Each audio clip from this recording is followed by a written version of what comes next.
ஆண்டவரும் இரட்சகருமான இயேசு கிறிஸ்துவின் ஈடு இணையற்ற நாமத்தில் அன்றன்றுள்ள அப்பம் வாசகர்களுக்கு எங்கள் அன்பின் வாழ்த்துக்கள். 2025 ஆண்டு நவம்பர் மாதம் 3ஆம் தேதி திங்கட்கிழமைக்குரிய தின தியானம். இன்றைய தலைப்பு கர்த்தர் உங்களோடே. 2 நாளாகமம் 17ஆம் அதிகாரம் 3 மற்றும் 5ஆம் வசனங்கள் சொல்கிறது, கர்த்தர் யோசபாத்தோடு இருந்தார், அவனுக்கு ஐஸ்வர்யமும் கனமும் மிகுதியாயிருந்தது. இன்றைக்கு அநேகர் ஐஸ்வர்யத்தையும் கனத்தையும் செல்வத்தையும் நோக்கி ஓடுகிறார்கள்.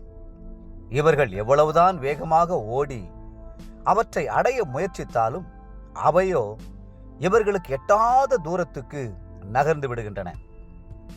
யோசபாத் ஆசீர்வாதத்தை தேடி ஓடவில்லை, ஆனாலும் ஐஸ்வர்யமும் கனமும் அவரை தேடி வந்தது. அதன் ரகசியம் என்ன? கர்த்தர் யோசபாத்தோடு இருந்ததே காரணம் என்று வேதம் பதிலளிக்கிறது. நீங்கள் ஆசீர்வதிக்கப்பட வேண்டுமென்றால் கர்த்தர் உங்களோடு இருக்க வேண்டும். கர்த்தர் உங்களோடு கூட இருக்கும்போது கனமும் மகிமையும் ஐஸ்வர்யமும் உங்களை தேடி வரும். தேவனுடைய தீர்க்கதரிசியாகிய அசரியா சொன்னார், 2 நாளாகமம் 15:2, சகல மனுஷரே கேளுங்கள், நீங்கள் கர்த்தரோடு இருந்தால் அவர் உங்களோடு இருப்பார், நீங்கள் அவரை தேடினால் உங்களுக்கு வெளிப்படுவார், அவரை விட்டீர்களேயானால் அவர் உங்களை விட்டுவிடுவார். ஒவ்வொரு நாளும் நீங்கள் கர்த்தரோடு இணைந்திருக்கிறீர்களா என்பதை உறுதிப்படுத்திக் கொள்ளுங்கள். அதிகாலமே எழுந்து முழங்கால் படியிட்டு கர்த்தருடைய வார்த்தையை தியானித்து அவரை சொந்தமாக்கிக் கொள்ளுங்கள். வாழ்நாளெல்லாம் அவரை துக்கப்படுத்தாதபடிக்கு, அவர் உங்களை விட்டு விலகி விடாதபடி சிறந்த பொக்கிஷத்தை பாதுகாப்பது போல அவரை உங்களுக்குள் நிலைநிறுத்திக் கொள்ளுங்கள். ஒரு மனுஷனுடைய மேன்மை அவனுடைய செல்வத்திலோ செல்வாக்கிலோ படிப்பிலோ ஞானத்திலோ இல்லாமல் கர்த்தர் அவனோடு கூட இருப்பதில் தான் இருக்கிறது. கர்த்தர் தாவீதோடு கூட இருந்தார், அவர் விருத்தி அடைந்து கொண்டே இருந்தார். கர்த்தர் நோவாவோடு கூட இருந்தார், ஜல பிரளயத்திலிருந்து நோவா பாதுகாக்கப்பட்டார். கர்த்தர் ஏனோக்கோடு கூட இருந்தார், ஏனோக்கு மரணத்தை காணாதபடி எடுத்துக்கொள்ளப்பட்டார். அப்போஸ்தலனாகிய பவுல்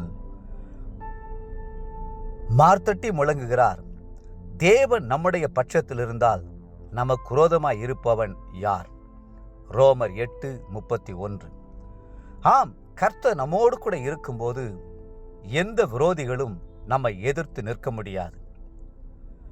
எந்த பொல்லாத மனுஷனும் நமக்கு விரோதமாய் சேர முடியாது. உன்னை தொடுகிறவன் என் கண்மணியை தொடுகிறான் என்றல்லவா அவர் வாக்கு பண்ணியிருக்கிறார். கர்த்தர் யோசபாத்தோடு இருந்தார். எத்தனை பெரிய சாட்சி இது!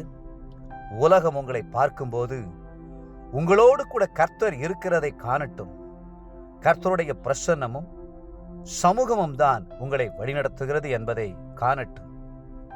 ஆவியின் வரங்களும் வல்லமைகளும் உங்களோடு இருக்கிறதை காணட்டும். அன்று உயிர்த்தெழுந்த இயேசு சீஷர்களோடு இருந்ததை உலகம் கண்டது. சீஷர்களை புறப்பட்டு போய் எங்கும் பிரசங்கம் பண்ணினார்கள். கர்த்தர் அவர்களுடனே கூட கிரியை நடப்பித்து அவர்களால் நடந்த அடையாளங்களினாலே வசனத்தை உறுதிப்படுத்தினார். மார்க் 16:20. தேவ பிள்ளைகளே, கர்த்தர் உங்களோடு கூட இருப்பதை உணர்கிறீர்களா? இன்றைய நினைவிற்கு 118ஆம் சங்கீதம் 6ஆம் வசனம், கர்த்தர் என் பட்சத்தில் இருக்கிறார், நான் பயப்படேன், மனுஷன் எனக்கு என்ன செய்வான்? இன்றைய வேத வாசிப்பு காலை எரேமியா 30 மற்றும் 31ஆம் அதிகாரங்கள், மாலை பிலமோன் 1ஆம் அதிகாரம். அன்புக்குரிய அன்றன்றுள்ள வாசகர்களே, மீண்டும் உங்களை வாழ்த்துகிறோம். எப்பொழுதும் கர்த்தரோடு கூட இணைந்திருங்கள். அவரும் உங்களோடு கூடவே இருப்பார். கர்த்தர் தாமே உங்களை ஆசீர்வதித்து மென்மேலும் உயர்த்துவாராக. ஆமேன்.